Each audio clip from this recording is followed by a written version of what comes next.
Welcome back, everyone, to River and Sea, where today I have arrived at the location where Elmer fought the Uruks. The reek of burning rises still from the site where Elmer destroyed the Uruks. Well, what have you got to say? Hmm, nothing yet. Let me investigate the site and see if there's anything here that could tell us what happened to Merry and Pippin. We can only hope that they were not caught up in all of this. Oh, hold on. What's this? Well, certainly not Merry or Pippin. Ugluk! You stare at defeated Ugluk and wonder if Boromir rests comfortably from whatever it is he watches, now that the leader of the band that set upon him is no more. Alright, let's see if we can find some clues anywhere in the footprints. They're rather confusing. You can find a great deal of footprints in the chaos, but they seem to go nowhere. Footprints to nowhere? Here are more footprints. Do they go anywhere? Some of which lead northwest. Northwest. That'll be this way? What about these footprints? Anything useful here? You find a great deal of footprints in the cows. Okay, so northwest is the best clue that we've got so far. Let's see what Gordon has to say. What does Horn think? Will he dare the forest of Fangor? You say that some of these tracks lead towards Fangorn? They're likely not those of the halflings, for Aylmer was certain that no one left the site of the battle without his knowledge. They may be the tracks of Aragorn, Legolas, or Gimli. What brought them towards Fangorn? What does the horn think? Will you dare the forest of Fangorn? I will go, and gladly, but he has expressed worry about such places before. Well, Horn, what do you got to say? I see how Coradan looks at me. He thinks I fear to go into Fangorn. I went into another ill-omened wood with you not long ago, Pine-Sea. Do you remember? There I took a grievous wound, an injury from which I will never recover, nor would I wish to heal that hurt. I will follow you into Fangorn. What can be done now that I should fear? Okay. If we cannot help our friends directly, let us help them indirectly. My father told me that his men had heard of orc axes beneath the eaves of Fangorn. There must be a camp of the creatures somewhere to the north of here, among the trees. That is the way the tracks go, are they not? We should go to the camp of the orcs and slay them. While we do so, let us keep our eyes open for your friends. If we cannot help them directly, perhaps this will help them in an indirect fashion. Well, I suppose so. So, defeat orcs in the ease of Fangorn. Yeah, I'm sure it really pleased your father, who is currently not exactly sure whether or not to follow the orders of the king relating to not killing orcs or anything like that. Well, into the woods! No orcs yet, just trees and roots. So, it looks like that the roots at least are not attacking here, which is more than I could say about the roots in the wildwood, which just viciously attack you for no reason. Well, deeper into it, and I'm sure I'll find the orcs eventually if I go along this direction. All I have to do is follow the smoke and fire, I guess.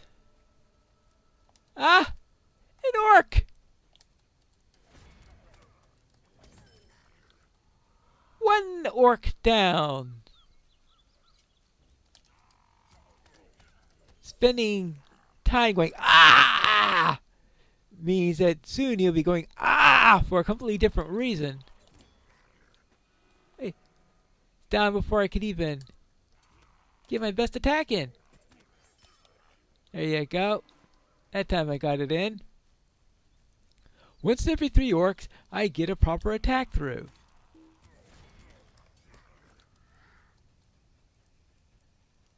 Right? And you?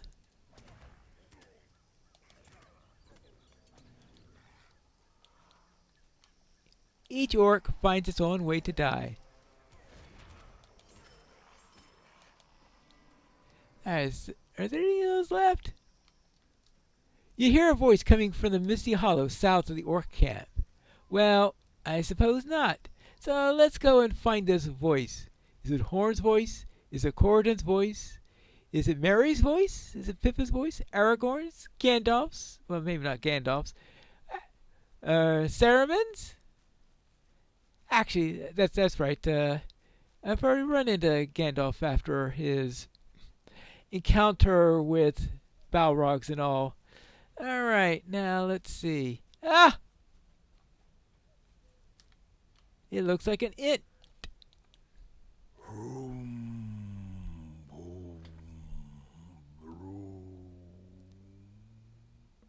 What are these small creatures that come among the trees? So many. So many. Whoom. But Gandalf saw to the elf, the man, and the dwarf. Treebeard has his guests, and others come among the trees. Baldbark was told not to let others disturb the meetings. Vroom, boom, vroom. You are like Treebeard's guests, so small. Vroom. You should leave. It is not the time for you. Vroom. Treebeard's guests. Like me. Well, the question is he so big that he can't tell the difference between one of the big folk and the small folk, or does he mean that Treebeard's guests are Merry and Pippin? Well, I suppose I should report back to Horn and Corridon. Hi, Corridon. I did not dare to hope the tree herders still walked in Middle-earth. It is a day for wonders, Pinesea. Mithrandir lives, as you said, and he has returned to where he is most needed, a kingdom beset on all sides by danger. If Aragorn, Legolas, and Gimli are not safe with Mithrandir, they will not be safe anywhere. And the second wonder, I didn't dare to hope the tree herder still walked in Middle-earth. But today I have met an Ent, heard him speak, and was told in no uncertain terms that I was not welcome. What a delight! Asked to leave his forest by an Ent. Did he say his name was Baldbark? Then I will call him Rodrif in the language of my people, and I will keep this encounter near to my heart. Room boom, then. Let's see what we got here. We've got 102.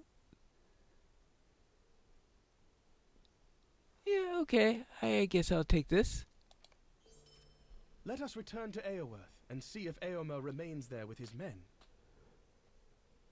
Rudri's words were reassuring, were they not? He told us, in his way, that Merry and Pippin were safely in the company of Treebeard, who can only be an Ent. And the man, dwarf, and elf, of course, of which he spoke, would be Aragorn, Gimli, and Legolas. If they are now in the presence of Mithrandir, surely we need worry about them no longer. Let us return to Eoworth and see if Eomer remains there with his men. Horn wished to be off immediately. We should speak with him when we are back in Aworth. All right, I suppose we can do that, right? It appears that Thornhope is no longer held by the free peoples. That's bad news. I had better deliver that message to Aworth and hoe it over back to Amer. Hello, Horn. Are you ready to set off? Aylmer and his men are still here. I spoke with him briefly. I spoke with Amer briefly, and he said that we were welcome to make the southward journey with him.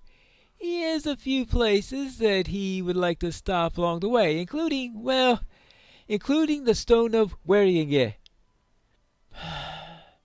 Do you remember, Pinesea? It was the story that I told by the campfire on our journey by boat down the Anduin with Corden and with Nona. King Fengdale and his line were cursed. No heir of Fengdale's line would survive to sit long upon the throne of Rohan.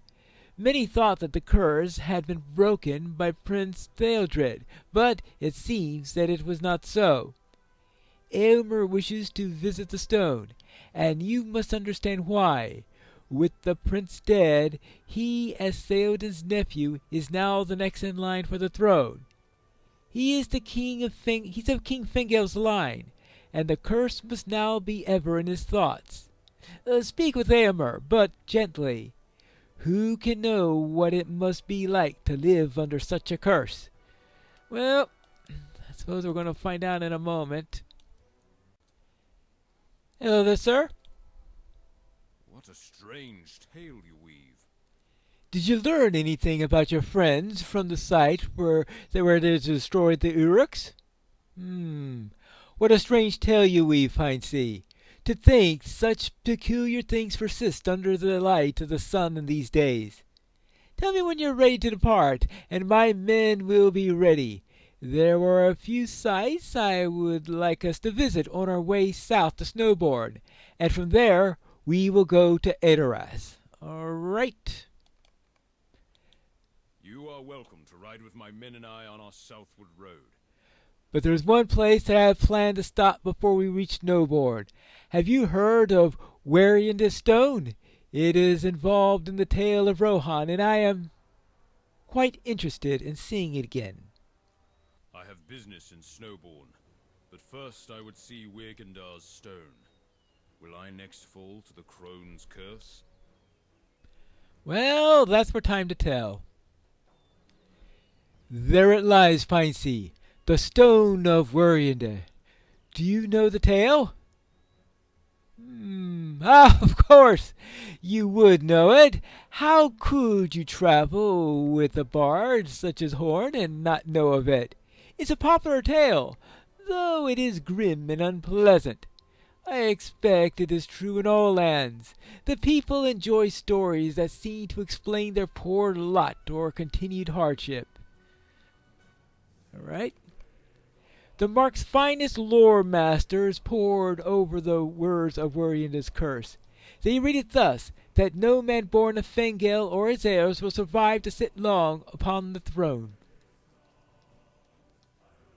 They thought that the curse would end if someone happened to restore the lost glory of Rohan.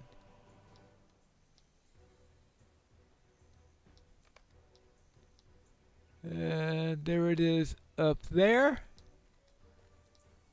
And Elder Futhark, it looks like. Well, not that I can read Elder Futhark. It was thought for many years that Weringe's curse, actually, not Elder Futhark, of course, a later Futhark, of course, the one used in Old English, not the Elder. It was thought for many years that Weringe's curse had already expired. My uncle's father, Thingol, lived in Gondor, and the lords of Rohan called a witan and begged him to return to the Mark and take the throne. They said that he was virtuous enough and would have such a good king that his reign was certain to have been in the curse. Indeed, Thengel lived long, and his son Theoden now has many years behind him. It seems now, with the death of Prince Theodred, that the curse merely slumbered. Perhaps it did not affect Thengel or my uncle because they were already born, or because they were not in the Rittermark when it was set. None but Werienda can know, and she's long dead. The curse that did not affect Thengel did affect his daughters, and few of their sons survived to reach adulthood. I am of the line of King Fengel Pinesea. Will the curse of Werienda now affect me?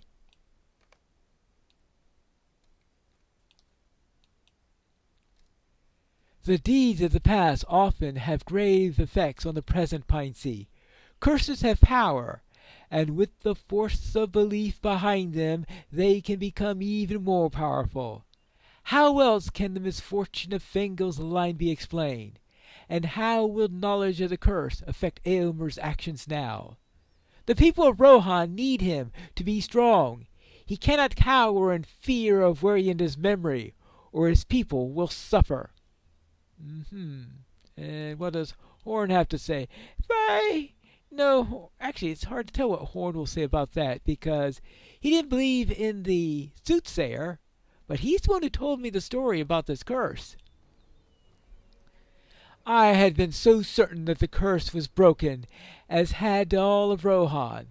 What must it be like to labor neath the shadow of such a thing, and never know when it will reveal its fangs? If Eomer, out of fear, refuses to fight the evils that face our land, then King Fengel's greed will have struck a death blow for Rohan. All right. We're under attack! Uh-oh. Onward! Looks like it is time for mounted combat!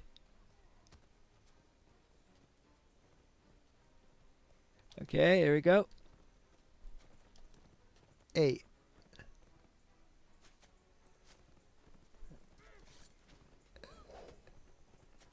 Okay, let's go.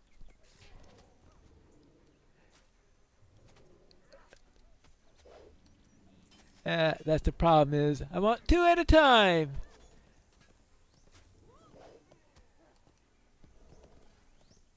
There. Boy, I am being most ineffective with this. Okay, that's 1 down. Alright, now, let's find another.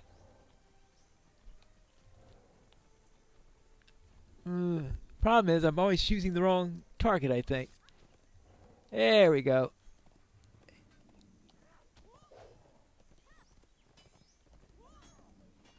Ouch! That wasn't good. Okay, you want to fight? I can fight you from the ground if you want.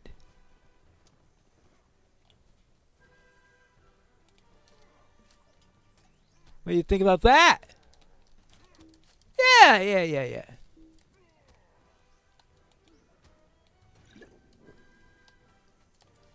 Aha!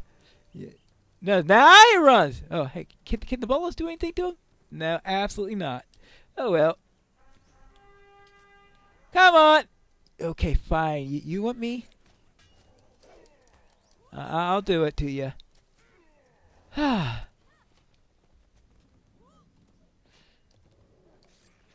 Alright, who's next? You. Oh, boy. This is why I don't like mounted combat. Having to worry about 6 opponents at a time. Oh. And just as you choose a target, another target chooses you.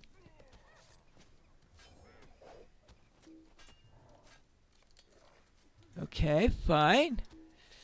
Alright.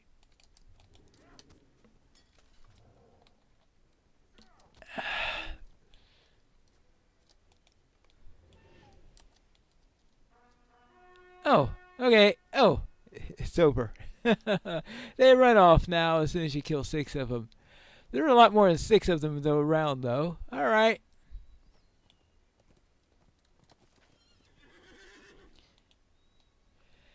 The orcs have unwittingly helped me, Pine Sea. During the battle, I had no thought at all for Warienda or her curse. I have made up my mind. I will not allow the curse of Warienda to control my actions. I am my own man, Aelman's son, and I do not let fear the memory of ill deeds done or vengeance sought. I will fight for the people of Rohan until I no longer can do so, and even then I will keep fighting. I have given Warienda the time I thought that she was due, and now I put the stone behind us all and will think of it no more. Onward to Snowbourne! We are needed. We are needed. What now, sir? Thank you for your help, friend. I am glad to have you and your companions as allies when the danger strikes. Orcs and wargs are the type of danger that I am not afraid to face. Threats of a more otherworldly nature, those I cannot abide. Still, Aelman's son will face such dangers with a bold heart as he can manage, the bolder still with allies such as you at his side. I am ready to continue our ride south to Snowbourne, if you are. I have ordered Reeve Fostred to empty his lands, sending his people across the Entwarsh where they can be better defended. But he is young and I fear foolish. I ride to see if he has obeyed my command. We will speak again in Snowbourne. And what will we find in Snowbourne? I guess we have to find that out in the next episode of River and Sea.